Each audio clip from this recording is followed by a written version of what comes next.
నమస్తే. ప్రస్తుతం మనతో పాటు సీనియర్ జర్నలిస్ట్ దాము బాలాజీ ఉన్నారు. ఆయనతో మాట్లాడదాం. నమస్తే సార్. సార్, మహారాష్ట్రలో అత్యంత దారుణంగా ఒక పరువు హత్య జరిగింది అని చెప్పేసి వార్తలు వస్తున్నాయి. అది కూతుర్ని తండ్రి దారుణంగా చంపేశారు అని అంటున్నారు. ఈవెన్ అల్లుడిని కూడా గాయపరిచారు అంటున్నారు. అసలు ఏంటి సార్? అత్యంత దారుణమైన సంఘటన ఇది. మహారాష్ట్రలో చోపడ అనే ఒక టౌన్ ఉంది, జలగాం జిల్లా. ఇది చోపడ టౌన్లో అంబేద్కర్ నగర్లో ఒక ఫంక్షన్ హాల్ నైట్ 10 గంటల ప్రాంతం హల్దీ ఫంక్షన్ జరుగుతుంది, ప్రీ వెడ్డింగ్ ఫంక్షన్. అందరూ పసుపు బట్టలు వేసుకొని పాటలు పెద్ద ఎత్తున పెట్టి డ్యాన్సులు వేస్తూ అతి ఉత్సాహంగా జరుగుతుంది. ఆ టైంలో ఒక 50 ఏళ్ల వ్యక్తి వచ్చి తన జోబిలో పెట్టుకున్న రివాల్వర్ తీసి ఒక 24 ఏళ్ల అమ్మాయి తృప్తి, ఆ అమ్మాయి పేరు తృప్తి వాగ్, అమ్మాయి పేరు తృప్తి అనే అమ్మాయిని కాల్ చేశాడు పాయింట్ బ్లాక్లో. అమ్మాయి అక్కడికక్కడే చనిపోయింది.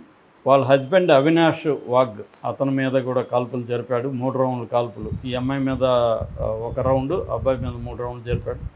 ఆ అబ్బాయికి లక్కీగా కడుపులో అండ్ చేతికి గాయమయ్యి, ఎందుకంటే ఫస్ట్ కాల్చగానే అబ్బాయి కొంత అలర్ట్ అయ్యాడు.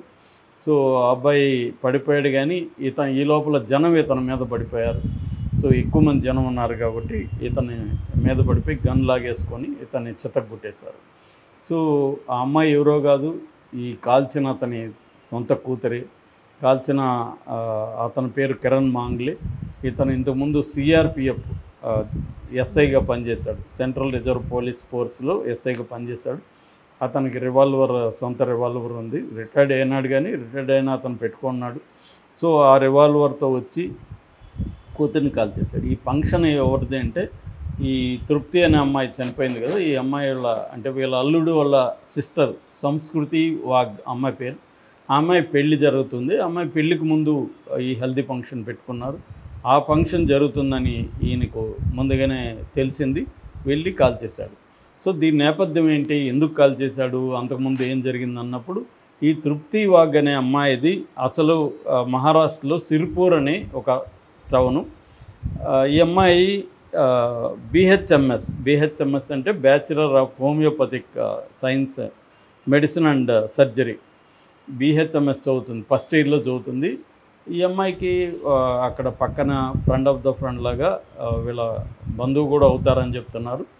ఒక అవినాష్ అనే అబ్బాయి పరిచయం అయ్యాడు. ఆ అబ్బాయి ఏమో 12th క్లాస్తో చదువు ఆపేసి కమిన్స్ ఇండియా అనే ఒక కంపెనీలో హెల్పర్గా పనిచేస్తున్నాడు. సో బంధువు అవుతాడు, ప్లస్ పరిచయం అయ్యారు. అతన్ని ఈ అమ్మాయి లవ్ చేసింది. లవ్ చేస్తే ఈయనకి వ్యతిరేకత వచ్చింది. వీళ్ళ నాన్న పెళ్ళి వద్దన్నాడు. ఎందుకంటే ఇక్కడ కులం కాదు, మామూలు పరోహత్యలు ఇండియాలో కులానికి ఆధారంగా జరుగుతాయి. ఇక్కడ వర్గం అని చెప్పుకోవచ్చు మనం. అంటే మన దేశంలో కాస్ట్ అండ్ క్లాస్ అంటారు, కులం వర్గం, ఈ 2 ప్రధానంగా పనిచేస్తుంటాయి. సో ఇక్కడ ఈ కులం కాదు, ఒకే కులం అంటున్నారు. బట్ అతను 12th చదివాడు, రెండోది పెద్ద డబ్బులు లేవు ఫ్యామిలీకి. వాళ్ళ అమ్మ కూడా ఎక్కడో కేర్ టేకర్గా హాస్పిటల్లో పనిచేస్తుంది ముసలోళ్ళకి. సో అలాంటి వాడు వద్దు, ఇతని దగ్గర బాగా డబ్బులు ఉన్న వ్యక్తి ఇతను. సో పైగా ఈ అమ్మాయిని మంచిగా డబ్బులు పెట్టి చదివించాడు. ఈ అమ్మాయి బిహెచ్ఎంఎస్ కూడా 2.5 లక్షల ఫీజులు కట్టారని చెప్తున్నారు కాలేజీ వాళ్ళు. సో ఇవన్నీ వద్దంటే అమ్మాయి వినకుండా మ్యారేజ్ చేసేసుకుంది. వెళ్ళిపోయి ఇద్దరు మ్యారేజ్ చేసుకున్నారు. చేసుకొని పూణేలో కాపురం పెట్టారు. ఎప్పుడు మ్యారేజ్ జరిగింది, 2003లో జరిగింది. అయితే ఈ అమ్మాయి ప్రెగ్నెంట్ అయింది. ఇతను ఏం చేశాడు, ప్రెగ్నెంట్ అయినాక మంచిగా వాళ్ళ ఇంటికి వెళ్ళి, నేను మారిపోయాను, నా కూతురు నాకు ముఖ్యం, నేను ఇప్పుడు అమ్మాయి ప్రెగ్నెంట్గా ఉంటే అమ్మగారి ఇంట్లో కదా ఉండాలి అని వాళ్ళు నమ్మించి ఆ పాపను తీసుకొని ఇంటికి తీసుకెళ్ళాడు. ఇంట్లో పెట్టుకున్నాడు. ఇంట్లో పెట్టుకొని తన కంట్రోల్లో ఉంది కాబట్టి అమ్మాయిని ప్రెజర్ చేసి బలవంతంగా అబార్షన్ చేయించేశాడు. ఫస్ట్ది అబార్షన్ చేయించేసి, ఇంక నీకు పెళ్ళి లేదేమీ లేదు, మోసుకొని ఉండి, నేను చెప్పిన వాళ్ళు చేసుకుని నువ్వు చదువు కంప్లీట్ చేయని కాలేజీకి పంపించడం మొదలుపెట్టాడు. కాలేజీ వాళ్ళతో కూడా పోయి మాట్లాడాడు, ఫీజులు కట్టాడు, కాలేజీకి పంపన్నాడు. ఆ అమ్మాయి వినలేదు. ఆ అమ్మాయి కొద్ది రోజులు ఉండి కాలేజీకి కూడా సెక్యూరిటీ ఇచ్చి పంపించాడు. వాళ్ళ బ్రదర్ నిఖిల్ అని ఉంటాడు. ఈ కాల్చినప్పుడు కూడా నిఖిల్ కూడా ఉన్నాడు వాళ్ళ నాన్నతో. సో ఆ నిఖిల్ అని ఉంటాడు. ఆ నిఖిల్తో కూడా ఇంక వాళ్ళ ఫ్రెండ్స్ని ఇచ్చి రోజు సెక్యూరిటీ కూడా ఇచ్చేవాడు. ఇలాగ వెళ్ళేది. కానీ అమ్మాయి ఏదో ఒక రకంగా ఎస్కేప్ అయిపోయి తన హస్బెండ్ దగ్గరికి వెళ్ళిపోయింది. అక్కడి నుంచి పూణేలో ఉంటున్నారు. సో ఇతను తన మాట వినలేదు, అబార్షన్ చేసినా కూడా, ఫోర్స్ చేసినా కూడా వినలేదనే కోపాన్ని పెంచుకున్నాడు. అప్పటి నుంచి గత 3 నెలల నుంచి టైమింగ్ కోసం ఎక్కడ చంపాలని చూస్తున్నాడు. కాలేజీకి వస్తే చంపుదాం అనుకున్నాడు, కానీ ఆ అమ్మాయికి అది అర్థమైంది. అది అర్థమై కాలేజీకి కూడా అమ్మాయి రావడం మానేసింది, కాలేజీకి కూడా వెళ్ళట్లేదు. సో వెళ్ళకుండా పూణేలోనే ఇంట్లోనే ఉండిపోయింది. ఇప్పుడు ఆ అమ్మాయికి 3rd మంత్ ప్రెగ్నెన్సీ చనిపోయే టైంకి. సో ఇది తనకు అర్థమైంది. సో నేను వద్దన్నా కూడా వీళ్ళు వినలేదు కాబట్టి వీళ్ళిద్దరిని చంపేయాలని తను డిసైడ్ అయ్యాడు. తోడుగా కొడుకు నిఖిల్ని తీసుకున్నాడు. ఇక్కడ జరుగుతుంది, హల్దీ ఫంక్షన్ జరుగుతుందని అతనికి ఇన్ఫర్మేషన్ వచ్చింది. సో తాను రాత్రి 10 గంటలకి గన్ తీసుకెళ్ళాడు, ఈ కొడుకును తోడు తీసుకెళ్ళాడు.